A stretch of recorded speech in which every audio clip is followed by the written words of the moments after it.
Assalamualaikum warahmatullahi wabarakatuh. Innal hamdalillah nahmaduhu wa nasta'inuhu wa nastaghfiruh wa natubu ilayh wa na'udzu billahi min shururi anfusina wa min sayyiati a'malina may yahdihillahu fala mudilla lahu wa man yudlil fala hadiya lahu wa asyhadu an la ilaha illallah wahdahu la syarika lahu wa asyhadu anna Muhammadan abduhu wa rasuluhu alladzi la nabiyya ba'dahu. Allahumma shalli wa sallim wa barik ala nabiyyina Muhammad wa ala alihi wa ashabihi wa sallimu tasliman katsiran. Hadirin jamaah pengajian yang dirahmati Allah, alhamdulillah puji dan syukur kita panjatkan kehadirat Allah atas nikmat Allah berikan kepada kita di pagi ini. Salam dan salam semoga senantiasa terlimpahkan pada Nabi kita Muhammad sallallahu alaihi wasallam, pada keluarga beliau, sahabat beliau, juga kepada kita semuanya yang selalu mengikuti sunnah bidadari kiamat. Pada pagi ini kita akan bicara tentang ma'rifatun nafsi min khilali Quran Al-Karim, itu mengenal jiwa, membedah jiwa dalam perspektif Al-Quran Al-Karim. Jadi begini Bapak Ibu, Allah SWT itu telah memberikan kepada kita kekuatan untuk jadi orang yang baik, juga Allah berikan kekuatan untuk jadi orang yang buruk. Kalau ini dalam Al-Quran ya, dalam diri manusia itu ada beberapa elemen yang sangat dominan. Ini saya berikan gambaran sekilas, nanti akan kita bedah poin per poin. Saya agak serak nih. Saya berikan gambaran sekilas saja sebentar.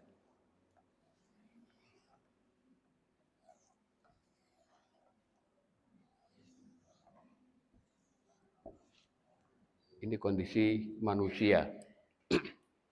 Jadi lingkaran yang paling besar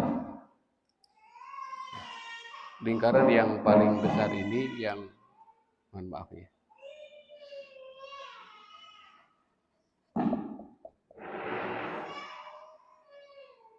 Ini yang dikatakan dengan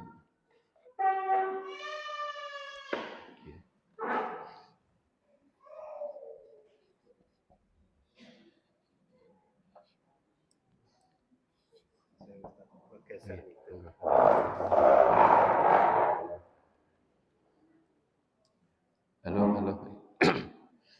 Saya tulis sebentar.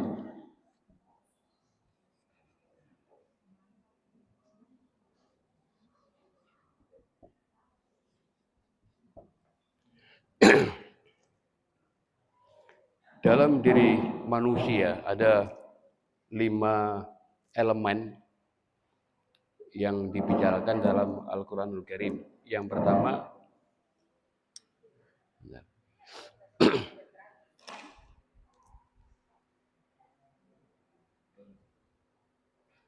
halo. Dah. Jadi lingkaran yang paling besar itu yang dalam bahasa Al-Quran dikatakan nafsun. Nafsun itu artinya jiwa. Dalam jiwa seorang itu ada lingkaran yang kedua namanya wujudan. Dalam wujudan ada sadrun. Mboten suarane. Bentar.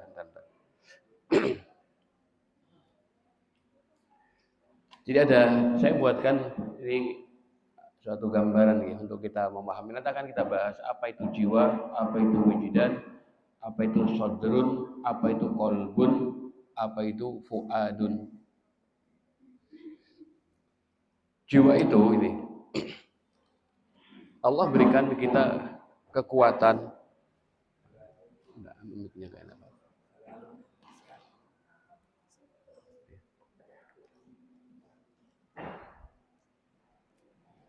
Perlu harus ada gambaran gimana ya. Jadi begini.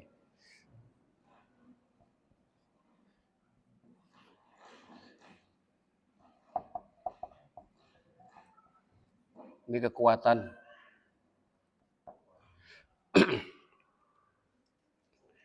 jiwa manusia, Allah memberikan suatu kekuatan pada jiwa seorang. Kekuatan yang bisa mengantarkan kepada kebaikan, ketakwaan, atau juga kekuatan yang bisa menjadikan orang terjatuh dalam kehidupan yang sangat rendah nilainya. Kalau dalam bahasa Al-Quran jelaskan begini, wa nafsin wa ma sawwaha fa alhamaha fujuraha wa taqwaha. Demi jiwa dan penyempurnaannya kami ilhamkan, kami berikan dalam jiwa itu kekuatan.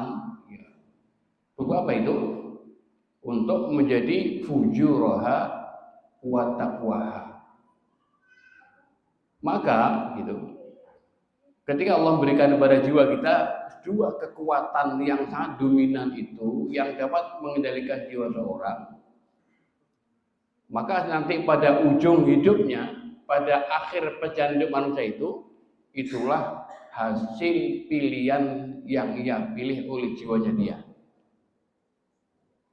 Paham Ibu? Ini nggak saya pakai, ini karena mic-nya terganggu kalau pakai itu. Ibu gambarkan aja ya, gitu Bapak Ibu. Jadi ada dua kekuatan itu begini. Nah, enak nggak nulis gitu ya. Ini kepada fujur, ini kepada takwa. Ini seimbang. Orang tuh mau jadi jelek, Allah berikan kekuatan, berikan kemudahan, maka orang yang pikirannya ingin berbuat jelek, dimudahkan perbuatan jeleknya, ketemu dengan orang-orang yang jelek, dan nanti ujungnya berkumpul dengan orang-orang yang jelek pula, baik dunia maupun di akhirat. Sebaliknya ketika orang punya niatan mengendalikan jiwanya untuk bertakwa kepada Allah, maka Allah mudahkan kemudahan bagi dia untuk menjadi orang yang baik, dimudahkan kebaikan baginya, diberikan kekuatan untuk melaksanakan kebaikan, di jalan ketemu orang-orang yang baik, ujungnya di akhirat berkumpul sama orang-orang yang baik pula. Dan itu pilihan kita sendiri. Dengar betul Bu?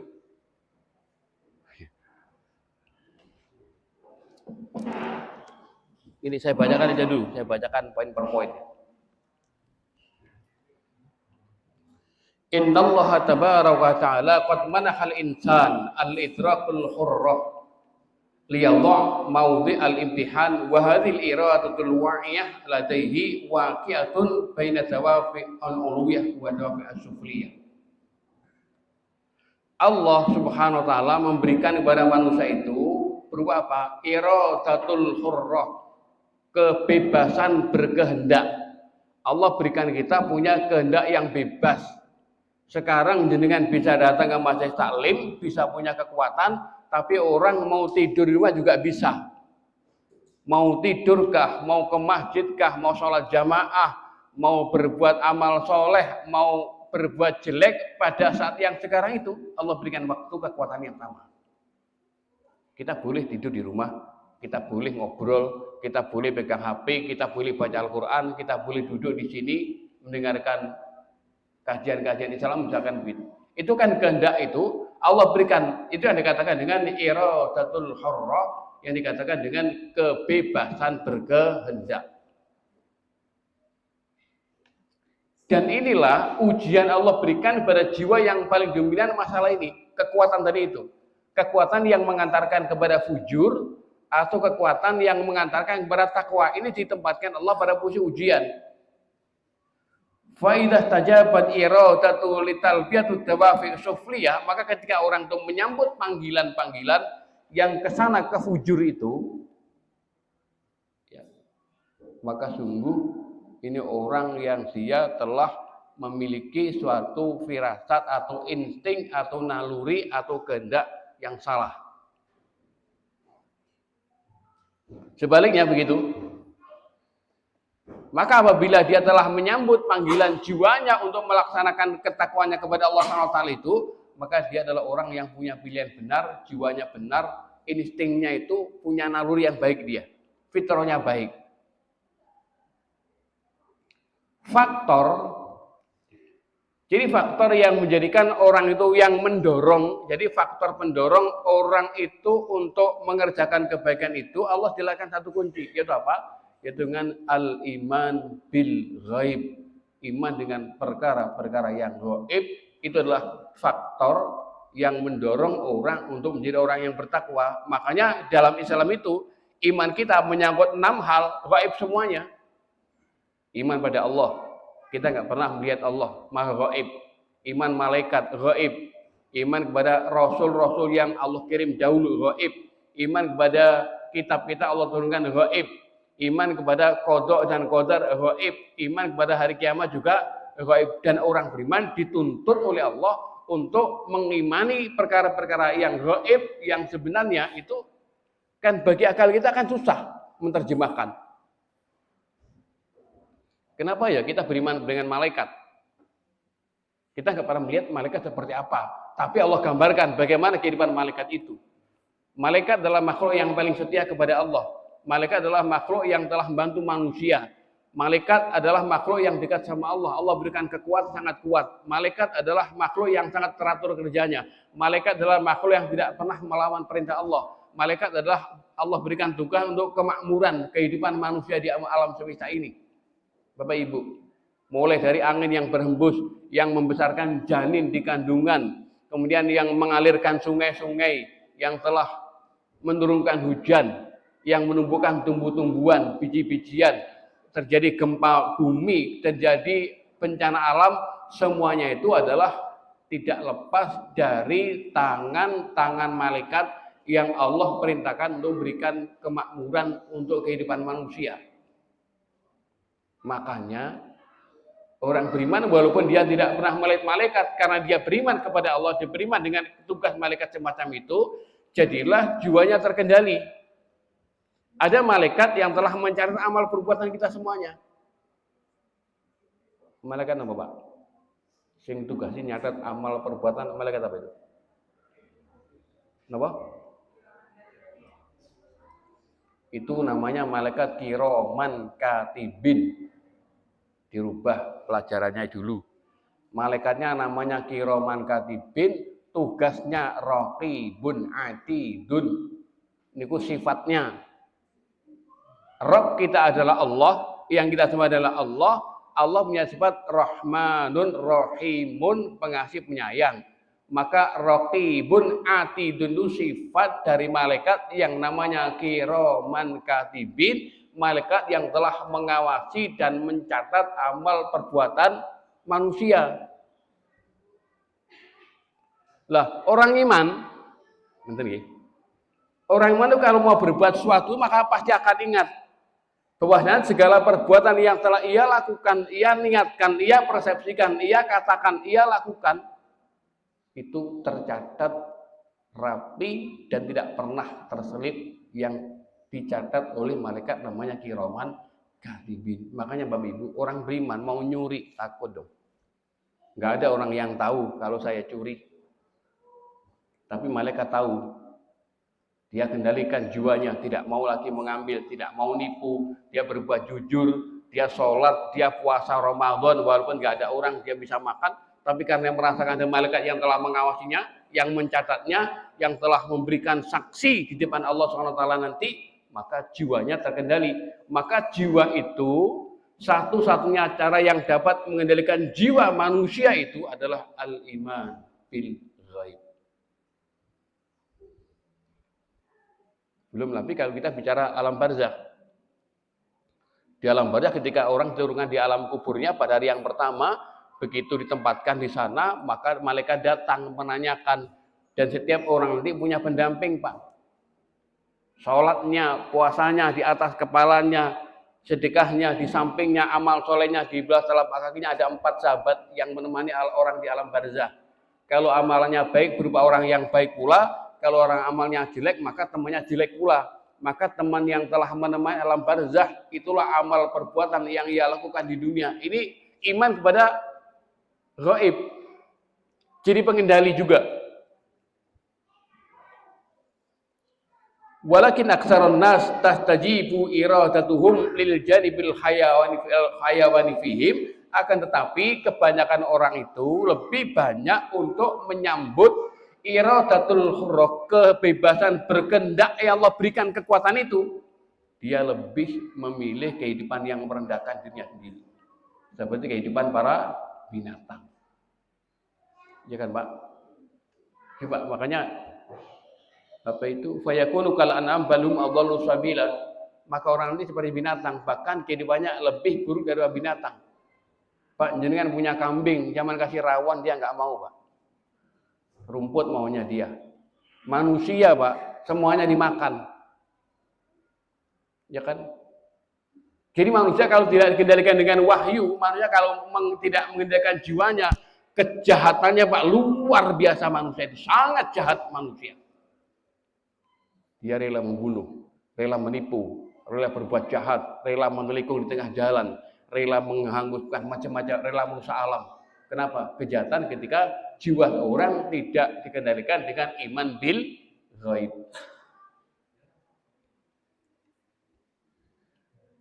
Fayanziluna fi anfusihim ila asfala safilin, maka ketika orang mengikuti kemauan yang fujur tadi itu, yang kesana itu, kekuatan yang fujur dia ikutin.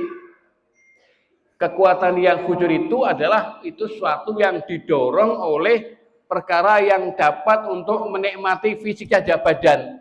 Kalau orang pikirannya untuk menghidupkan badannya saja, memikirkan kenikmatan pada fisiknya saja, maka orang itu pasti terjatuh dalam fujuroha. Dia jatuh dalam perkara-perkara yang sangat menjatuhkan diri dalam keburukan yang sangat jahat manusia itu.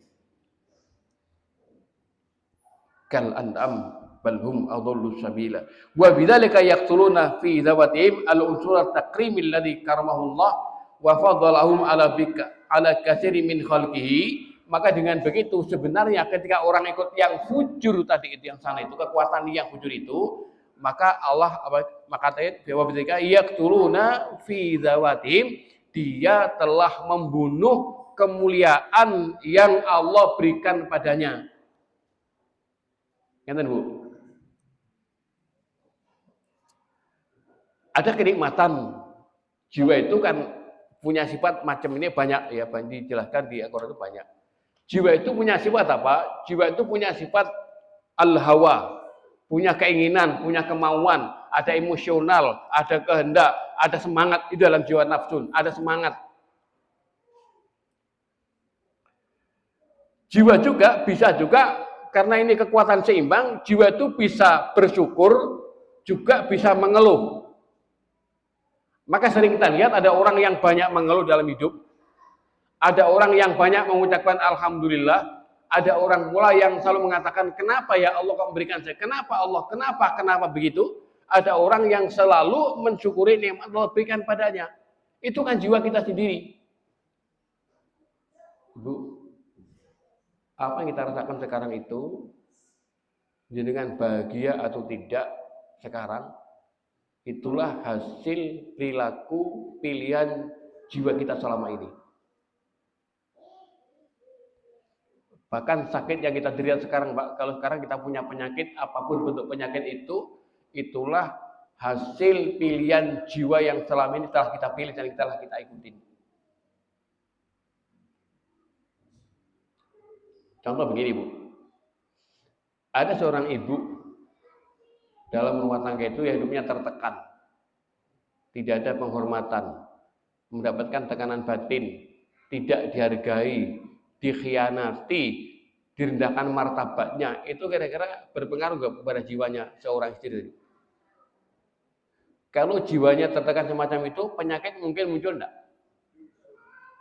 Kalau begitu penyakit itu dari mana, Pak? Dari pikiran, dari ucapan orang, dari makanan, dari jiwa kita. Dari jiwa. Nanti saya bahas sendiri masalah itu. Akibat apa? Saya nulis buku, Pak. Nulis buku itu judulnya penyakit berat, penyakit ringan, sebab-sebabnya, indikatornya, dan bagaimana penyembuhannya. Masih belum selesai.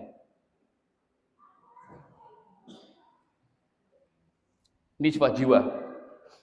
Jiwa juga karena Allah juga memberikan kekuatan yang sama, maka Allah jelaskan Allah yang telah menciptakan manusia, Allahu alladzi khalaqakum faminkum kafir wa minkum mu'min. Di antara Allah ciptakan di antara kamu semuanya itu, ternyata di antara kamu ada yang iman, ada yang kufur. Maka diberikan kemampuan. Cuma sebenarnya begitu sayangnya Allah kepada manusia itu, maka Allah berikan, walaupun kita punya kekuatan yang sama, kekuatan jelek punya kekuatan, yang buruk juga baik juga punya kekuatan, cuma Allah sayang pada kita itu, maka manusia lebih cenderung suka hatinya ketika orang ngikutin kemauan-kemauan yang baik saja. Makanya Bapak Ibu yang dirahmati Allah, orang ketika berbuat baik jiwanya senang, dia bahagia. Ketika orang mengerjakan perbuatan yang buruk, jiwanya nggak nyaman, jiwanya nggak tentram, menolak, bahkan sering menimbulkan kecemasan dan kegelisahan. Itu bagian filter Allah berikan pada setiap jiwa manusia yang memang Allah berikan kekuatan yang lebih banyak untuk suka dengan perkara-perkara yang baik pula. Cobalah jalan ke surga sama ke neraka itu enak mana, Pak? Enak mana, Bu? Orang menjadi ahli surga, ahli neraka itu enak kemana? Enak ke surga, Bu. Yang pertama, orang punya niatan, ya Allah, nanti bangun pagi, saya mau sedekah, dia ada uang 5.000, tak masukkan kota infak, niat. Ternyata dia lupa, uangnya dipakai belanja, habis. Niatnya udah dapat pahala belum? Dapat pahala 1. Orang niat jelek, nih punya uang 100.000, nanti tak belikan rokok sama minuman dengan teman-teman. Sudah.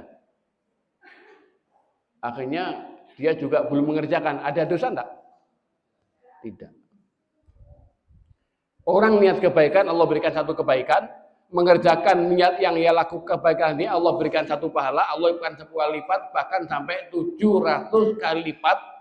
Itu kebaikan. Ketika perbuatan yang jelek, Allah tidak membalas kecuali sebatas keburukan yang telah ia lakukan. Dan amal soleh itu tidak membutuhkan modal. Bahkan kata Rasulullah, fastul wajhi, kamu ketemu saudara kamu dengan wajah kamu ceria, kamu senyum dapat pahala. Kamu jabat tangan dia, assalamualaikum, jabat tangan, bagaimana kabarnya? Tidak kau lepas tangan kamu, kecuali dia melepasnya, maka dosa kita Allah jadikan terlepas dari tangan kita, melepaskan dosa-dosa ringan, dibuang sama Allah.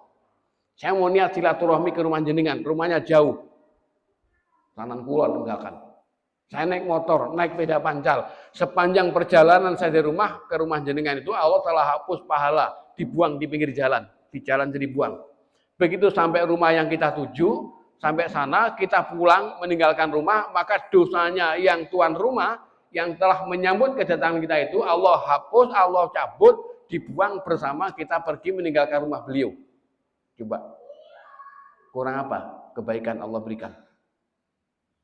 Di samping itu pula, maka ketika orang telah mengerjakan kebaikan, hatinya senang. Orang mengerjakan keburukan, dia akan cemas, gelisah. Kenapa? Filter dari Allah. Tidak ada, Pak, ceritanya orang bahagia setelah menipu, tidak ada. Dia cemas. Orang yang banyak bohong adalah orang yang paling menderita. Orang yang paling banyak mengerjakan perbuatan yang tercela, dia adalah orang yang paling menderita. Ketika orang menderita, jiwanya cemas, gelisah, susah, sedih, takut, maka numpuk ke dalam jiwa seorang, timbullah berbagai macam penyakit. Maka kami sampaikan, sebenarnya Bapak Ibu, kalau kita bisa mengendalikan jiwa dengan baik, jiwa kita ngikutin petunjuk Al-Quran Karim, tidak ada orang yang sakit, itu nggak ada, kecuali kalau kecelakaan, kecuali kalau dia jatuh, terkilir. Tapi kita nggak pernah mengendalikan jiwa kita sendiri. Jiwa juga punya buat al-qudrah al-ikhfa. Ini ayatnya banyak banget. La yukallifullahu nafsan illa wus'aha. Laha ma kasabat wa 'alaiha ma kasabat. Wa la yukallifullahu nafsan illa ma ataha. Wadhkur rabbaka fi nafsik tadarruan wa khufyah wa dunal jahri minal qawli bil huduwi wal asal wala takum minal ghafilin. Ini ayatnya banyak yang bagaimana Allah mengendalikan jiwa manusia agar jiwa kita itu kekuatan iradatul khura itu diarahkan kepada takwa. Pernah pusing, Bu? Ini kaitan dengan jiwa, nggih. Bapak Ibu, kira-kira yang kita sering pusing itu, yang bikin pusing itu tetangga kita atau jiwa kita? Orang sering pusing itu karena ucapan orang, tetangga kita, makanan yang kita makan, atau jiwa kita yang bermasalah. Jiwa kita, Pak. Orang yang sering sakit, pinggangnya panas, kakinya panas, bangun tidur susah, kepala sering berat, pusing, kepala bagian belakang, pundak sering jarem, itu karena tetangga atau jiwa kita? Jiwa kita, Ibu. Bener, Pak. Saya bertahun-tahun mengamati masalah itu. Saya kumpulkan referensi. Kalau jenengan itu bisa mengendalikan jiwanya, banyak bersyukur kepada Allah, jenengan akan sehat. Maka puncak kenikmatan manusia dengan apa? Dengan bersyukur kepada Allah. Maka jadilah kita menjadi orang-orang pada puncak kenikmatan dalam hidup itu. Saya ambil contoh begini. Jenengan nggak punya uang. SPP anak waktunya bayar. Tahu-tahu pas nyuci bajunya suami, di sakunya ada uang. Happy apa susahnya? Menemukan uang, walaupun ini kan milik suami ya, kan? Ya, pas butuh, happy enggak? Waktu kita menemukan uang di dalam saku yang kita cuci, apa kita katakan, Pak? Alhamdulillah. Iya kan, Pak? Jenengan lapar, pagi belum sarapan, jam rumah nggak masak, ikut pengajian, pas punyanya lapar, pengajian selesai, pas begitu datang, pengajian selesai itu pas waktunya makan. Jenengan apa yang katakan, Pak? Pas perut lapar ada makanan dikasihkan, apa kita katakan, Pak? Itulah puncak kenikmatan seorang, apa itu? Bersyukur kepada Allah. Bapak Ibu, maka tatkala orang mau bersyukur kepada Allah Subhanahu wa taala, maka dia adalah orang yang pada puncaknya itu adalah orang yang paling bahagia. Makanya Allah perintahkan agar kita washkuru lahu. Bersyukurlah kamu kepada Allah, bersyukurlah washkuru lahu. Kan begitu, Pak. Kenapa? Karena syukur itu merupakan puncak kenikmatan seorang. Hidup itu gini, manajemen hidup itu gini. Kita tidak boleh membedakan antara siang dengan malam. Ini kan jiwa kita itu. Tatkala datang malam, kita suruh berdoa, bertasbih kepada Allah dengan membaca zikir pagi dan petang itu. Untuk apa? Zikir pagi petang itu mengajari kita, mendidik untuk mensyukuri ketika kita masuk waktu sore. Begitu pagi datang, kita mensyukuri untuk dapat menikmati waktu pagi. Makanya Allah ajarkan untuk berzikir pagi sore. Kalau begitu Bapak Ibu, antara pagi dan sore itu nggak ada bedanya. Gitu Pak. Orang kaya, orang miskin itu tidak lepas daripada kehendak Allah, sebagai ujian daripada Allah. Makanya Allah berikan ujian. Ujian itu Allah berikan bisa berupa kenikmatan, bisa berupa semacam penderitaan. Bisa kekayaan, bisa kemiskinan, bisa kelebihan, bisa kekurangan, bisa sehat, bisa sakit, bisa untung, bisa rugi, itu kehidupan, Pak. Nah, sekarang kalau Allah memberikan siang kan kita bersyukur. Ketika datang malam kita juga bersyukur. Sebenarnya, Pak, kalau kita mau lihat cara jujur, maka tatkala kita punya uang yang banyak, punya keuntungan yang tidak pernah kita impikan sebelumnya, kita bersyukur. Suatu ketika Allah mengambil harta rezeki kita, diambil sama Allah dengan cara Allah sendiri, kita nggak tahu kita gimana, Pak? Bersyukur, Pak. Nonton lho, kita caranya sehat. Jadi ambil duit, alhamdulillah. Gak ambil duit, alhamdulillah. Alhamdulillah ya Allah, sekarang walaupun saya butuh uang, alhamdulillah aku masih sehat. Masih bisa baca Al-Quran. Masih bisa ketemu sama istri. Masih ngobrol sama anak, itu namanya bersyukur. Maka sebenarnya Bapak Ibu, tatkala kita mau melihat cara jujur kehidupan itu, orang beriman itu orang yang bersyukur ketika punya harta, punya kelebihan, juga bersyukur ketika punya kekurangan, dia bersyukur ketika Allah memberikan rezeki itu, dan dia bisa bersyukur ketika uangnya hilang. Saya kan pernah cerita, kalau di Masjid Agung sudah kami jelaskan. Tahun kemarin Ibu, saya diundang salah seorang teman di Malang. Ustadz kapan ke Malang? Saya katakan hari Sabtu. Ustadz mampir ke rumah kami ya, saya ada perlu. Dia dosen di Brawijaya. Teman kami akrab. Setelah saya datang Mbak, cerita, dia kehilangan uang 2,8 miliar. Dia katakan, Ustadz saya semacam ini masalah saya. Saya down, saya patah semangat. Semangat saya bisnis sudah jatuh semuanya. Ini kayak hari yang gelap buat saya. Terus kenapa ngundang saya? Apa saya putar giling gitu saya katakan. Tak wirid nanti yang nipu mengembalikan uang Anda, ben buwingung pikirannya, balik semacam itu. Kalau itu yang saya kerjakan, apa bedanya dengan para dukun saya? Enggak usah, saya minta nasihat. Baik. Saya ajukan pertanyaan Pak. Ini pelajaran buat kita semuanya. Saya tanya pada beliau, Dok, dia dokter ya. Dok, mungkin jenengan uang segitu banyak apa enggak? 2,8 miliar Bu. Menurut jenengan banyak enggak Bu? Bu, menurut jenengan uang 2,8 miliar banyak apa sedikit? Nah, itu kan. Orang enggak happy itu. Saya katakan kepada beliau, baiklah, gini, yuk saya andaikan saya doakan, saya berdoa kepada Allah, jenengan doa, kemudian Allah kembalikan uangnya itu, tapi Allah minta ganti fungsi kedua mata, boleh enggak? Mata masih utuh tapi enggak bisa melihat. Boleh enggak Bu ditukar? Dengan fungsi kedua mata boleh enggak? Enggak boleh, kata dia enggak boleh. Kalau ditukar dengan fungsi kedua ginjal boleh enggak? Ginjal masih ada tapi enggak berfungsi. Anda enggak bisa ginjal-ginjal. Boleh enggak? Enggak boleh.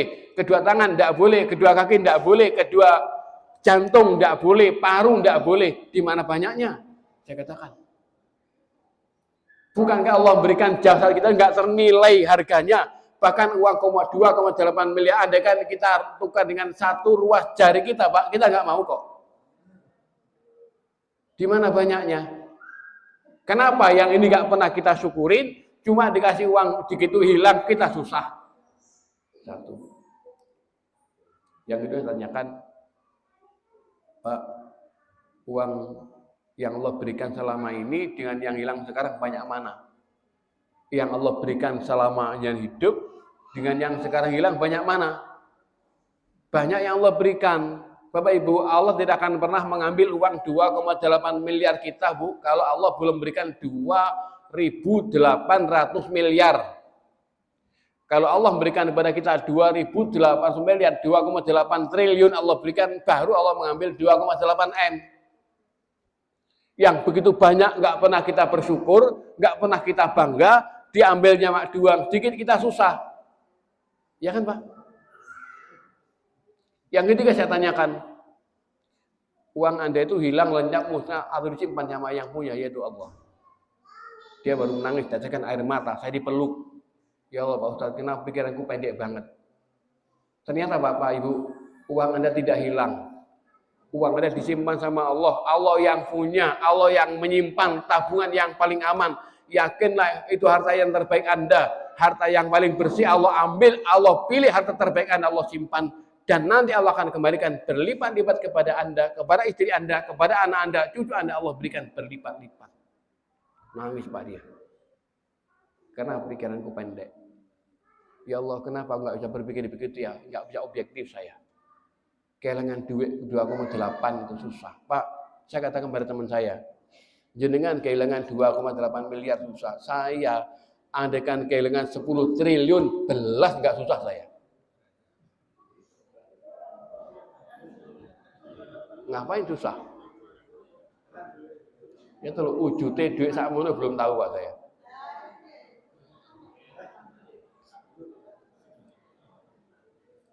Uang saya banyak Pak sebenarnya kalau saya mau bicara gitu. Allah berikan Selama ini nggak terhitung kan? Yang terakhir saya katakan pada beliau, Pak, kalau dirubah mindset gimana? Bisa nggak dirubah mindsetnya itu? Dirubah gimana? Udah dirubah, kalau Anda ini bukan hari gelap, ini bukan hari yang bikin down, tapi ini hari Allah memberikan banyak pahala, Allah banyak menghapus dosa kesalahan kita, Allah angkat derajat kita selama ini, bisa nggak dirubah pikirannya itu? Yang saya tanyakan kembali pada Ibu, jenengan semuanya Bapak Ibu, yang bikin susah, sedih itu uangnya hilang atau jiwanya dia? Yang bikin susah, bikin dia menangis, bikin sumpek, uangnya yang hilang apa dirinya? Jiwanya. Makanya ketika orang banyak bersyukur, itu enggak masalah, Pak. Akhirnya begitu selesai ngobrol 1,5 jam, dia langsung, alhamdulillah, saya senang, saya happy, saya tidak susah, karena apa? Uang saya disimpan sama Allah. Itu harta terbaik saya. Allah yang nyimpen, Allah kembalikan berlipat-lipat. Maka ketika dia bersyukur, jadilah jiwanya bahagia. Makanya ketika ada orang hidupnya susah, mengeluh, sedih, banyak sambat, itu jiwa dia sendiri, pilihan dia. Makanya orang semacam itu penyakitnya banyak. Ibu perhatikan aja, jenengan, kalau jenengan banyak mengeluh, sering sumpah, gelisah, itu berefek pada pertama, kedua pundak sering sakit, yang plak kuat juga be. Yang kedua pasti yang kena asam urat. Silahkan, zaman cek kemana-mana yuk dikaji lewat ilmu psikologi, ilmu kejiwaan kita. Bahkan penyakit asam urat, asam lambung itu karena pikiran, Ibu. Jadi ngombe obat mah berkali-kali percuma kalau pikirannya nggak dikendalikan. Sudahlah. Orang yang kurang move on, kurang bersyukur, banyak mengeluh, sering cemas, gelisah, itu pasti kena penyakit asam. Kira-kira penyakitnya karena jiwanya apa? Karena kacang? Jiwa, Pak. Kurang bersyukur pada Allah. Bisa nggak kita menikmati kebahagiaan dalam puncak ketika kita sakit?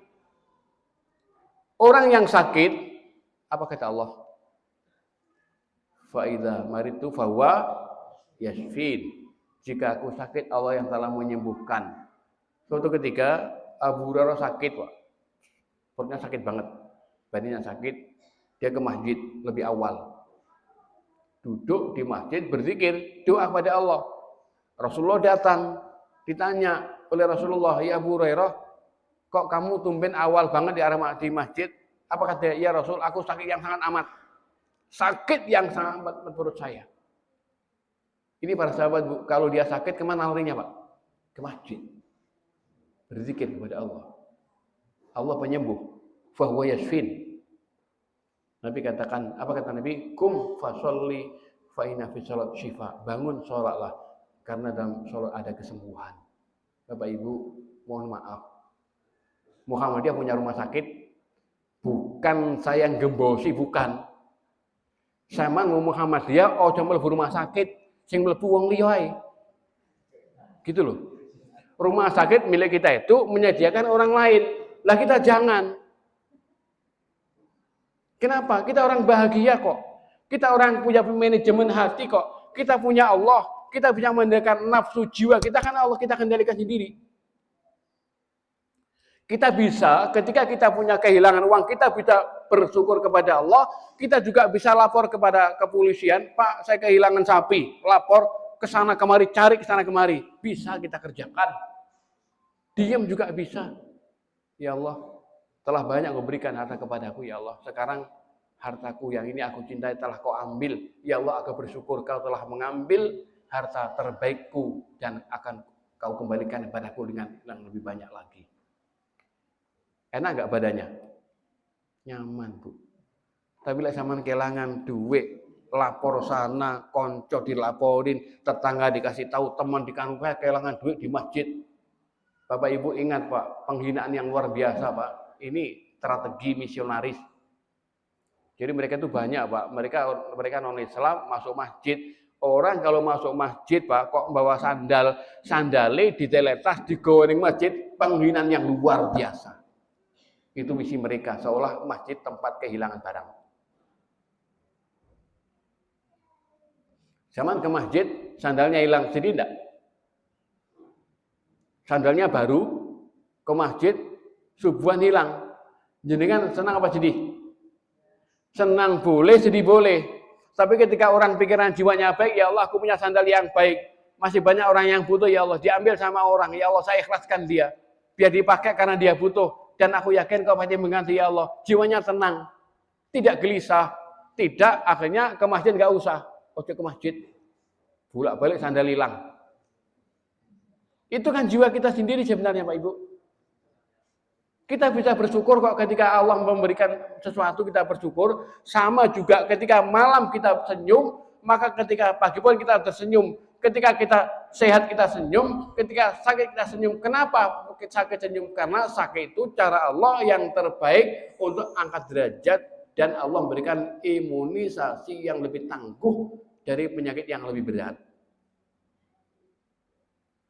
Bapak sadar enggak? Kalau musibah Allah berikan sekarang itu adalah untuk menolak musibah yang lebih besar. Maka kalau orang itu ada orang kena ujian dari Allah, apa kita katakan? Inna lillahi wa inna ilaihi rajiun. Kami milik Allah, pada Allah kami akan kembali. Jiwanya tenang, Bu. Itulah rasa syukur kepada Allah, itulah jiwa kita. Maka jiwa itu Allah berikan punya kekuatan banyak bersyukur kepada Allah. Jiwa kita juga sering mengajak kita sering mengeluh. Saya ulang bacaannya. Maka kalau orang tidak mau mengendalikan jiwanya dengan ketakwaan, ada orang itu cuma ingin menikmati, ngikutin kenikmatan badan, lebih memperbanyak tidurnya, memperpanjang tidur, memperbanyak makan dan macam-macam, Pak. Ya. Dia telah menjadikan jiwanya jiwa yang lemah. Maka tidak benar teori kesehatan yang mengatakan sehari semalam tidur 8 jam, teori bodong, teori nggak ada dasarnya, teorinya yang sangat bodoh dan yang sangat salah. Rasulullah tidur cuma 1-2 jam per hari. Dia nggak pernah sakit karena jiwanya bagus. Kalau jenengan tidur 8 jam, sepertiga umur kita tidur. Orang yang tidur 8 jam itu tidak pernah sholat malam, tidak pernah sholat jamaah di subuh di masjid, nggak pernah. Hapus pikiran itu. Tidur cukup 1-2 jam selesai. Di manajemen pikiran kita. Bisa, sangat bisa. Mungkin yang pernah dalam perjalanan, nyopir ngantuk, tidur sebentar, 10 menit, badan segar. Ya kan Pak? Pernah kan? Kenapa kok bisa? Karena pikiran kita yang telah manajemen.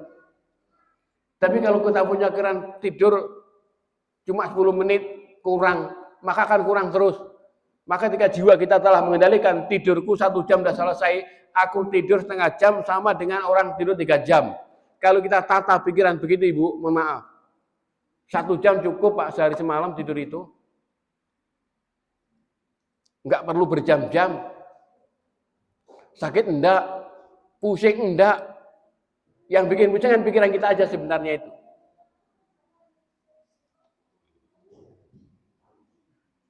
Wa dha maskhun yaf'aluna fi anfusihim bi iradatihim id yang ziluna biya ila mustawal an'am wa dhal wal mas'ul an dzalik iradatum al-khurrah. Maka ketika orang sudah terjatuh dalam kehidupan yang semacam itu, dia telah rendah serendah-rendahnya, orang yang telah mematikan kemuliaannya. Allah berikan kemuliaan pada manusia. Apa kemuliaannya? Tadi itu iradatul khurrah. Dengan kehendak kebebasan kita itu Allah muliakan kamu. Tapi kalau tidak kamu kendalikan untuk beriman dengan perkara yang gaib, kekuatan itu kamu gunakan untuk menikmati kenikmatan yang sifatnya jasmani saja itu, itulah yang menyebabkan kamu telah membunuh kemuliaan kamu. Maka orang ketika kemuliaannya ia bunuh sendiri, maka akan mati rasanya, mati simpatinya, mati empatinya, mati pula segala macam kebaikan akan Allah matikan. Karena apa? Dia telah punya pilihan yang salah. Dialah yang telah mematikan jiwanya sendiri. Bapak Ibu, ini ada 6 penguat jiwa kalau di majalahku saya jelaskan. Ada 6 penguat jiwa, yang catat aja. Pertama, zikrullah. Jiwa kita biar kuat, jiwa kita biar tidak mudah jatuh. Pertama zikrullah, kedua tilawatil Quran, ketiga doa, keempat istighfar, kelima baca sholawat, keenam sedekah. Ada 6 unsur penguat jiwa seorang. Maka orang yang banyak berzikir kepada Allah, jiwanya akan kuat, dan jiwanya orang berzikir itu akan mudah sekali diajak kepada kebaikan. Jangan praktekkan masing-masing, jangan analisa sendiri dalam kehidupan seorang, dalam kehidupan kita sendiri. Suatu ketika Pak, ada orang datang kepada kepada Imam Fudail bin Iyad. Ya Imam, aku pernah mengalami suatu masa di mana saya itu mengalami kemerosotan dalam ibadah. Saya berbuat baik malas, sholat saya jatuh malas, bahkan sangat malas baca Al-Quran. Akhirnya saya melihat satu hadisnya Nabi. Nabi mengajarkan agar berdoa setiap selesai sholat baca Allahumma a'inni ala dzikrika wa syukrika wa husni ibadatik. Ya, dengan setelah membaca doa itu saya baca, akhirnya Allah memberikan saya semacam kekuatan yang cukup besar. Hilanglah rasa malas, saya rajin ibadah, rajin baca Quran. Dengan apa? Doa. Doa itu punya kekuatan, Bapak Ibu, punya kekuatan yang luar biasa. Dengan apa doanya? Allahumma a'inni ala dzikrika. Ya Allah, berikan tolong kepadaku untuk berzikir kepadamu. Wa syukrika, bersyukur kepadamu. Wa husni ibadatik, dan ibadah yang baik kepadamu.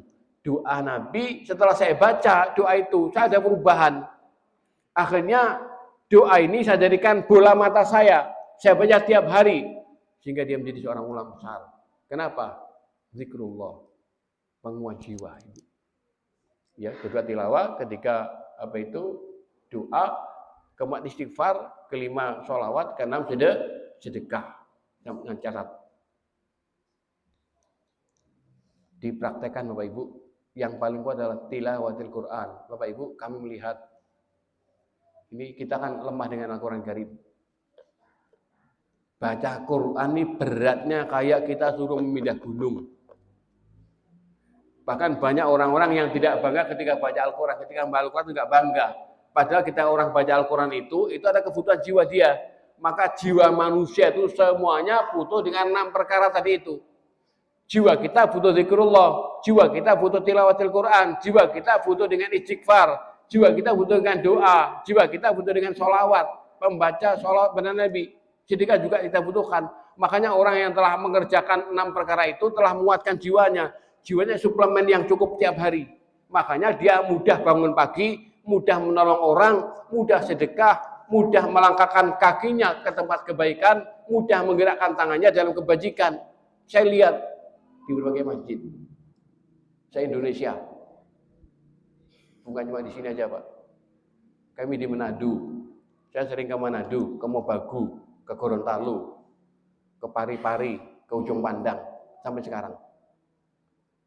Di sana Pak, kalau sholat subuh itu hampir semuanya mak-mak, bapak-bapak, yang tua-tua, yang muda nggak ada. Kecuali anak kecil yang dipaksa orang tuanya, dia tidur di masjid. Di Muhammadiyah kalau pengajian sing hadir mesti sing tua-tua, sing nom jarang. Lebih dulu saudara kita. Sholat subuh yang banyak orang tua, yang muda nggak ada, padahal kakinya kuat, jiwanya kuat, badannya kuat. Kenapa? Kok nggak kuat? Angkat kakinya ke masjid. Itu jiwanya permasalahannya, bukan kakinya Pak, jiwanya. Jangan rendahkan, jatuhkan jiwa kita. Oleh karena itu Allah telah menjelaskan, Innallaha la yughayyiru ma biqaumin. Bisa lihat saya tulis ayatnya.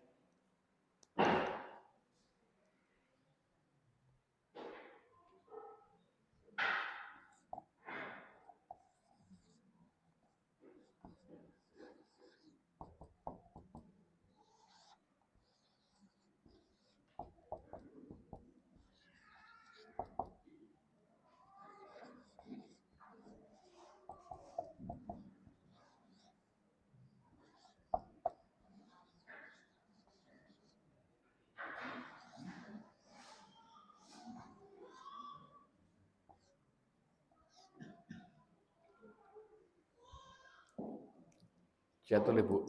Innallaha la yughayyiru ma biqaumin hatta yughayyiru ma bi anfusihim.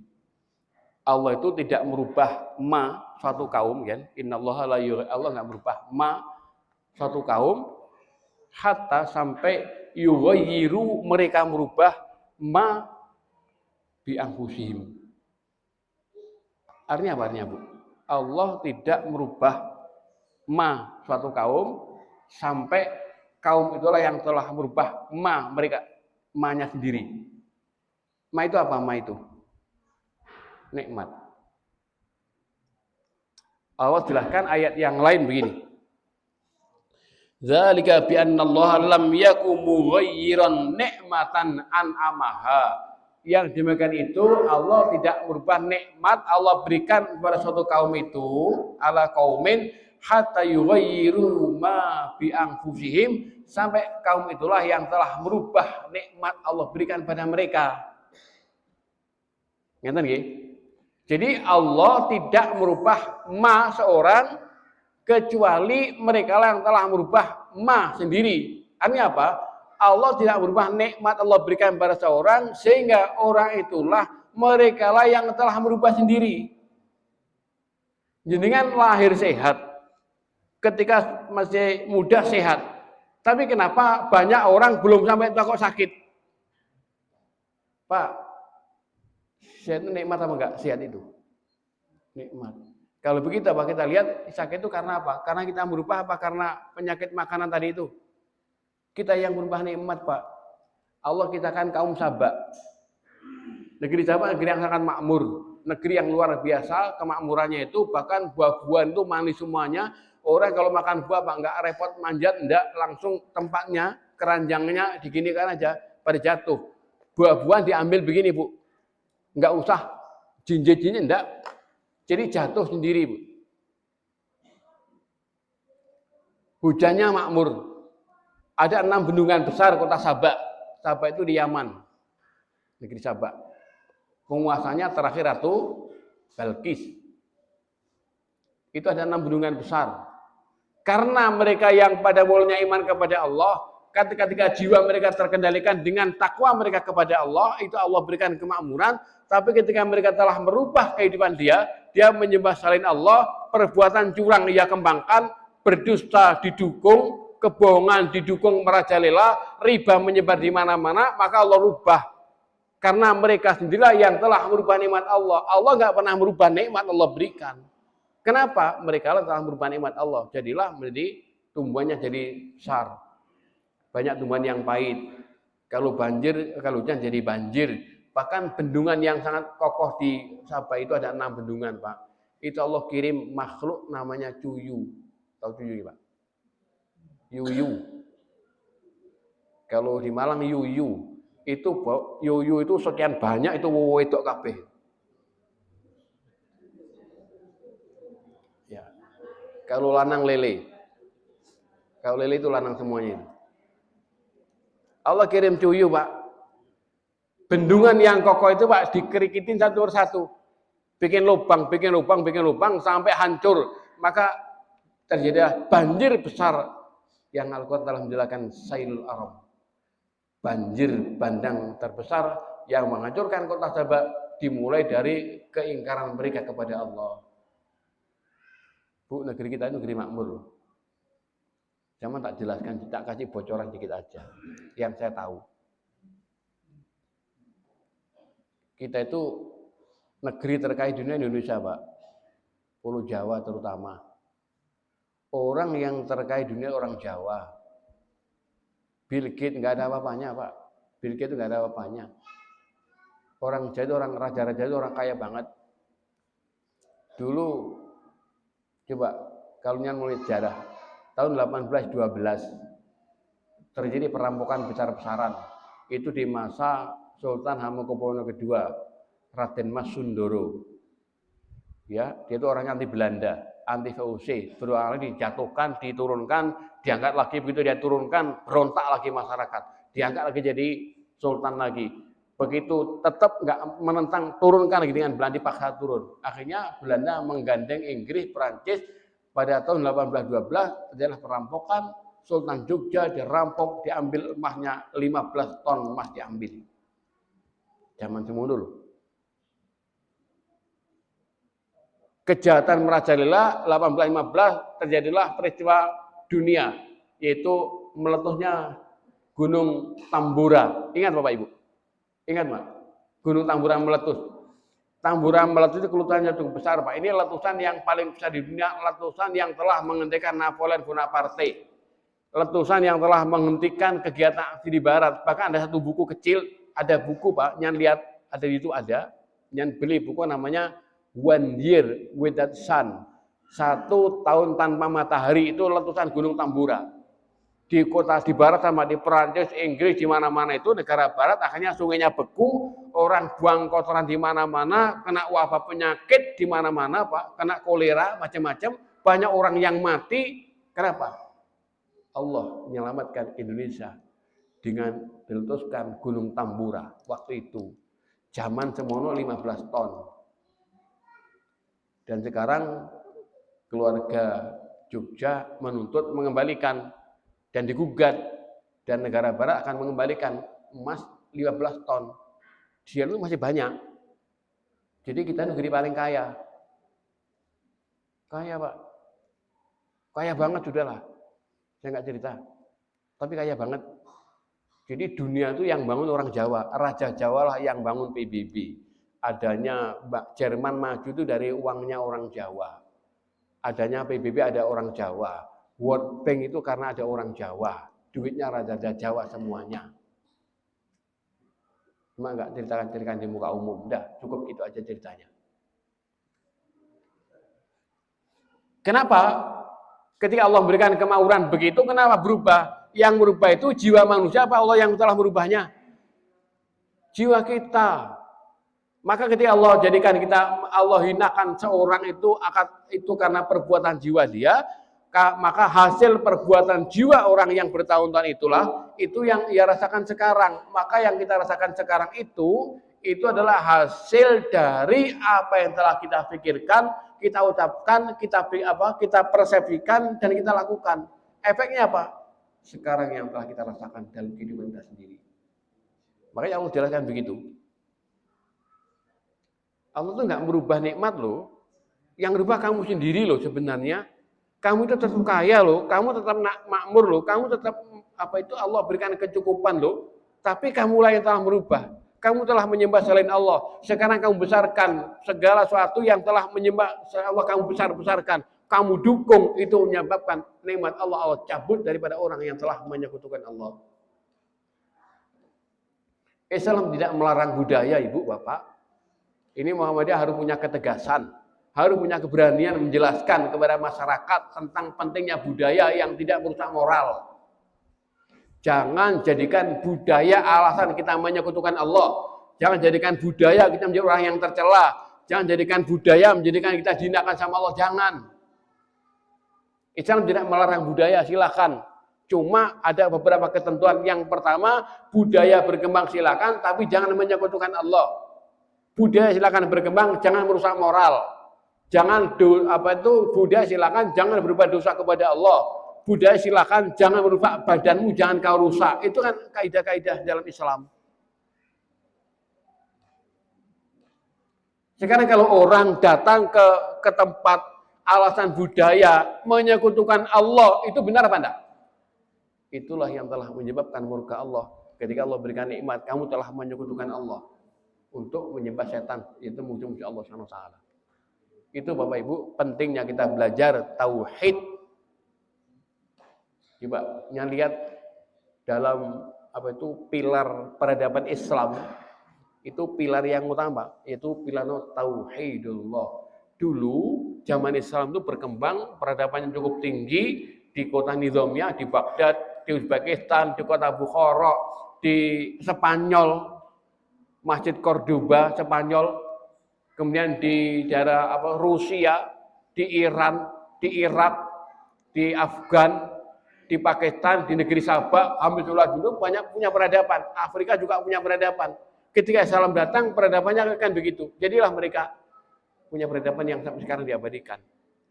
Cuma ketika mereka menyekutukan Allah, merusak peradaban mereka dengan merusak moral, Allah jatuhkan, Allah hinakan, dan bahkan Allah hancurkan gedung-gedung yang mereka bangun, Allah hancurkan semuanya.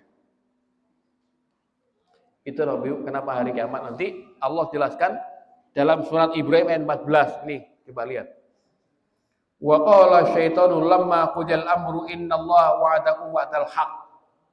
Berkatalah syaitan ketika Allah putuskan perkara di antara manusia hari kiamat, ketika manusia di hari kiamat, dihisab hari kiamat nanti, setan mengatakan, innallaha wa'adakum wa'dal haq. Allah berikan janji kamu janji yang benar. Wa'atukum akhlaftukum, aku janji kepada kamu, cuma janjiku saya khianati. Fala talumuni walumu anfusakum. Kamu jangan mencela aku, hei manusia, jangan cela aku dong. Kamu cela diri kamu sendiri. Kenapa kamu ikut saya? Makanya hari kiamat nanti orang kan apa? Itu yang dikatakan nafsul lawamah. Ya, jiwa itu kan banyak, ada beberapa macam. Nafsun ya, ada yang pertama yang paling tinggi apa coba? Baik. Satu mutmainah. Yang kedua lawamah. Lawamah. Yang ketiga apa? Ammar bisu. Jadi dalam Al-Quran ada 3 macam nafsu jiwa manusia, Pak. Yang pertama, yang tinggi yaitu mutmainnah, jiwa yang tenang. Jiwa yang banyak bersyukur kepada Allah. Yang kedua itu nafsul lawamah. Lawamah ada 2 macam. Pertama, lawamah kan mencela. Yaitu orang yang telah mencela dirinya sendiri. Kita nanti Pak, hari kiamat kita mencela diri kita semuanya, masing-masing kita cela kita. Kenapa dulu nggak mau sholat malam? Kenapa dulu nggak pernah ikut pengajian? Kamu yang salah, hei jiwaku. Kenapa dulu nggak pernah sholat subuh di masjid? Kenapa tidak suka keluarkan uang untuk harta untuk infaknya? Kenapa nggak suka dicela diri sendiri? Itu baik. Kalau ada orang telah mencela jiwanya karena kurang, itu sudah baik.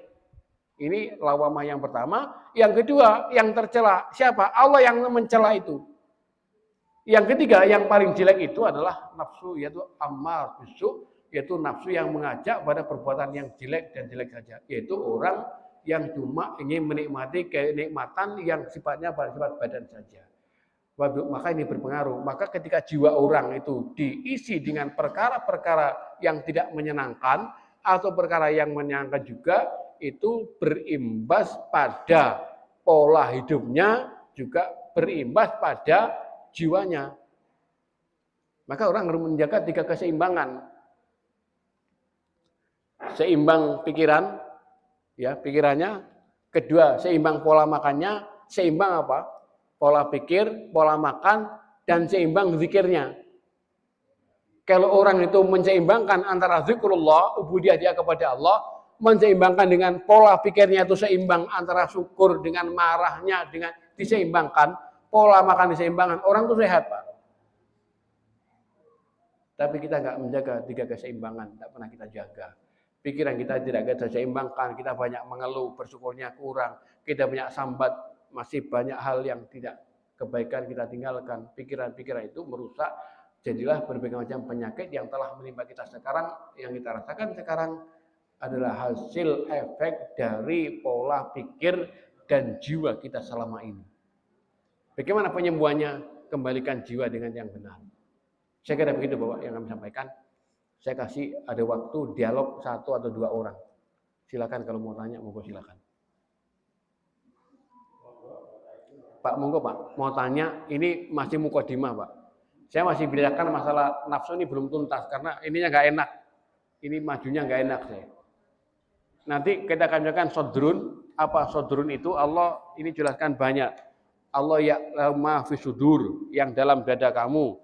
Yasroh sadrul Islam, akan orang itu lapang dan yang Islam tidak berdada. Nanti kolbun kita bahas sendiri, fuad kita bahas sendiri, pembahasan-pembahasan poin per poin. Nanti untuk apa semuanya? Untuk menjadikan kita menjadi manusia yang paling berbahagia di dunia dalam segala hal.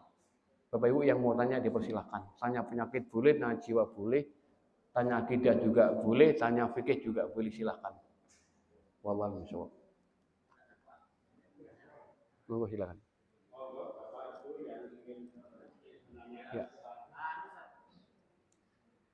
Apa enggak setuju juga kasus yang orang itu sakit, enggak punya uang, banyak hutang, ketika kita menasihati apa, nah itu orang itu tak rasanya, istilahnya. Ya. Jadi secara Itu gimana cara kita menyikapinya? Kan Pak ya. Jadi begitu Bu. Jadi gini loh, makanya kita itu wajib bersyukur itu atau sabar di awal waktu. Ini kan jiwa kan hasilnya. Orang kalau dia mau bersabar di awal waktu itu enggak sama. Sabar kan pilihan. Awal sakit kita sabar kan bisa. Awal sakit kita mengeluh juga bisa. Ada seorang begini, suatu ketika begini, saya datang ke salah seorang menjenguk orang di Malang. Dia itu tokoh agama, Pak. Sakit selama berapa? Selama 7 tahun lamanya sakit. Akhirnya kami, para ustadz di Malang, menjenguk beliau. Sampai di sana, ada seorang ustadz yang masih baru, Ustadz Anom, mengatakan begini, Pak Ustadz, sabar ya Pak Ustadz ya. Ini yang sakit Ustadz, sudah sepuh, 7 tahun sakit.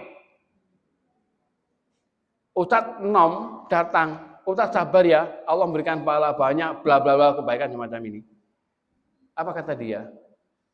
Kalau saya disuruh sabar, saya melebihi Anda. Lek aku sabar, wis 7 tahun loh aku sakit. Saya udah 7 tahun, sampean belum merasakan yang saya rasakan. Sama dengan itu kan? Sama dengan itu. Aku 7 tahun mas sakit, Ustaz saya udah 7 tahun sakit, yang saya tidak 7. Saya kalau sabar cukup sabar. Jenengan belum. Maka kalau jenengan mengatakan yang sabar, apa enggak salah? Kecuali kalau saya baru sakit. Paham Ibu? Akhirnya Pak, kami terpaku nggak bisa pulang. Gara-gara Ustadz muda, 8 orang menjenguk beliau, ini orang mengatakan begitu, dicemes. Kami ketenggengan nggak bisa pulang Pak. Mau pamitan susah. Akhirnya kami yang inisiatif, saya katakan, Masya Allah Pak Ustadz itu luar biasa. Pak Ustadz nyentuh luar biasa, orangnya tangguh, jiwanya kuat, Allah mengujikan 7 tahun lamanya, jenengan tidak pernah mengeluh, jangan bersabar. Andaikan Allah berikan ke kami, Pak, kami nggak sanggup seperti jenengan. Itu langsung terima kasih, Pak, berpelukan kita bisa pulang. Jiwa itu tidak selamanya butuh nasihat, butuh pujian. Karena ini nggak saya jelaskan. Jiwa itu karakternya apa? Suka dipuji. Jiwa itu juga dengan perkara yang baik. Jiwa itu juga dengan kata-kata yang indah. Gitu Bu. Jenengan loro digitukan. Wis pirang tahun?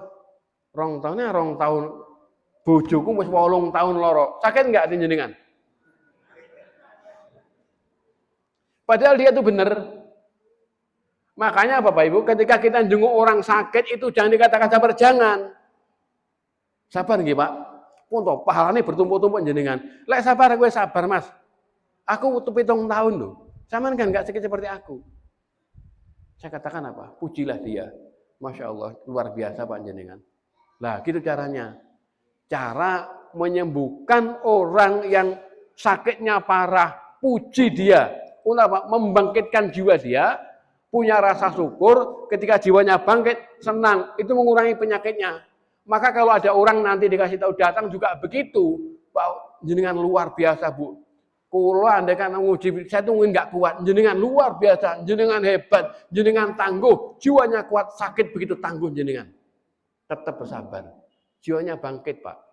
Lek sampean kongkon sabar, tersinggung dia. Itu cara. Lah aku sing loro mbok kongkon sabar loh. Karena apa? Jiwa itu suka dipuji. Nih Pak Muhdi. Pak, nanti mboten Pak, saya bilangkan jenengan sing sabar. Enggak ada. Saya katakan memang betul Pak. Pak Muhdi sering jabat. Saya itu kalau jabat tangan sama beliau ini perkes. Kenapa? Ya Allah Pak, jenengan masih tangguh kuat. Perkesannya sik roso, berarti dia masih hebat. Pak Muhdi ini aktif Pak. Hampir nggak pernah absen pengajian beliau. Coba, sing nem-nem mana yang muda-muda. Itu lebih kuat daripada yang muda-muda dia. Itu gimana caranya nggih? Lah caranya itu. Dan sakit dia itu pilihan dia. Suatu ketika mau saya cerita lagi, saya diundang ke Pandaan Pak, jemput dari rumah saya di Blitar, jemput ke Pandaan, rumahnya dekat Masjid Cengho, orang perempuan sakit, Pak, sakitnya sudah lumpuh total, ini nggak bisa digerakkan, yang bergerak cuma tangan nih sama lisannya, sama kepalanya. Saya dijemput sama suaminya, sampai di sana, saya katakan, Ibu sakit apa? Saya tuh nggak sakit, cuantas. Saya tuh sehat, saya tuh nggak sakit. Batinku, lo 5 tahun gue ngebrok nih ngono mau seorang sakit, batin saya, Pak.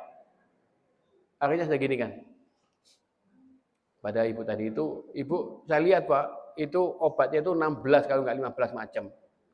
Jadi tiap hari itu dia konsumsi 15 atau 16 macam obat, diminum pagi, siang, sore. Sehari itu dia akan konsumsi 45 tablet. Coba, Pak. Petang 45 itu hampir 5 tahun lamanya. Saya tanya, itu obat siapa, Bu? Untuk saya. Tiap hari jangan minum. Iya. Sebanyak itu, iya. Sembuh enggak? Enggak. Kenapa diminum? Wes jelas enggak sembuh, kenapa diminum? Gimana dokternya? Udah jelas begitu, kenapa dokternya ngasih obat yang baru lagi? Saya marah, Bu. Kenapa? Diminum terus kalau udah gak sehat. Udah jelas enggak sembuh bertahun-tahun, kenapa diminum terus? Bu, niku weteng apa apotek saya katakan. Perut yang jenengan itu ya tiap hari makan 45 tablet itu perut apa apotek saya bilang. Baik Ibu. Nyata nggih ngapunten nggih, Bu. Saya minta suaminya kertas, pulpen sama kata Ibu, jangan tulis 2-3 alinea, jangan nulis bebas. Jangan cerita, jangan tulis pikiran jangan piyambak, jangan tulis dan ini 2 atau 3 alinea sudah tulis. Ditulis, Pak. Tulis begitu dia jangan nulis. Saya minta, saya baca tulisannya. Kan orang sakit kan kebaca dengan tulisannya, Pak. Saya baca, setelah saya baca, ya Allah, Ibu, saya katakan, jenengan sakit hati dan dendam sama siapa? Ini ada penyakit yang terpendam, ada rasa kecewa, rasa marah, dendam pada seorang. Kepada siapa itu? Tolong Ibu bicara, demi kesehatan jenengan sendiri. Dia bicara, Pak, kepada Ibu saya sendiri. Jadi orang ini, Pak, dia tuh dendam, sakit hati pada ibu kandungnya sendiri bertahun-tahun lamanya. Itulah penyebab sakit dia. Maka saya katakan, Ibu, di mana ibunya sekarang? Sudah meninggal. Pak, Ibu ingat nggih? Ada 3 masalah yang tidak pernah bisa terselesaikan. Yang pertama, itu orang yang Allah berikan ujian, dia punya dosa ke orang tua dan dia belum memaafkan orang tua meninggal. Ini kalau punya masalah, Bu, penyakit, kesembuhan tidak ada. Percuma. Kecuali istighfar pada Allah. Yang kedua adalah orang yang suka memutuskan silaturahmi. Itu kalau punya masalah, Pak, susah solusinya. Ketiga, orang yang makan riba. 3 perkara ini yang kami amati bertahun-tahun, Ibu. 3 perkara ini kalau punya masalah, punya penyakit, susah disembuhkan. Termasuk ibu tadi itu. Dan penyakit apa? Dari jiwa dia. Rasa dendam yang berkepanjangan, sakit yang panjang, jadilah dia organnya lumpuh semuanya. Bapak Ibu, maka orang itu sebenarnya kalau kita belajar teori kesehatan, yang kita konsumsi, kita makan tiap hari itu, sebagian dicerna oleh tubuh, sebagian tersimpan di tulang. Maka orang tulangnya mesti atos. Gitu, Pak. Kenapa? Tulang itu tempat nyimpan makanan, nutrisi simpan di tulang. Dan perkara yang dapat cepat mengambil energi nutrisi tulang itu apa? Dengan marah. Maka ketika orang mudah marah, orang itu dendam, orang mudah tersinggung itu, orang mudah mengumpat, dia telah banyak mengambil nutrisi yang tersimpan di tulangnya. Makanya sering jadi pengeroposan tulang, osteoporosis, lemah, lumpuh karena apa? Emosional yang panjang, terakumulasi bertahun-tahun lamanya. Ibu boleh percaya, boleh enggak? Itulah fakta di lapangan.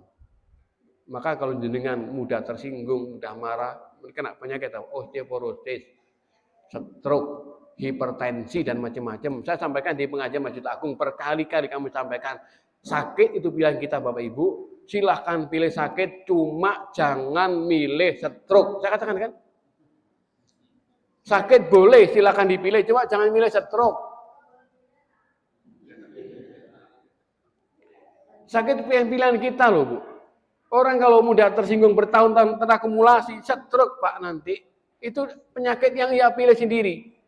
Kenapa saya katakan? Saya melihat di rumah kami datang, ada tamu kan, suaminya dipakai kursi roda, istrinya yang bawa. Kan di rumah ada undang-undang sedikit kan, didorong kurnya meleset sedikit, banyak kayak akan jomplang sedikit tapi nggak jatuh. Begitu jomplang, saya kan di situ ada kaca. Istrinya apa? Suaminya kamplong, pak kepalanya. Istrinya Bu menampar kepala suami, ditampar, dijenduk kepalanya. Saya ngelihat di depan mata saya. Mangkane toh Pak Ibu, lek penyakit itu milio tapi ojo milih stroke. Kenapa milih stroke? Kenapa jangan dipilih? Seorang suami bisa dihinakan sama istrinya, istri bisa dikhianati suaminya, anak nggak hormat sama orang tua gara-gara orang tuanya stroke. Maka silakan pilih penyakit, tapi jangan pilih. Ingat kata-kata saya. Ya, Pak. Kendalikan jiwa Pak. Banyak bersyukur, nanti nggak stroke jenengan. Ya, saya kira begitu ya, satu. Mungkin sudah cukup. Saya sampaikan, semoga bermanfaat. Assalamualaikum warahmatullahi wabarakatuh.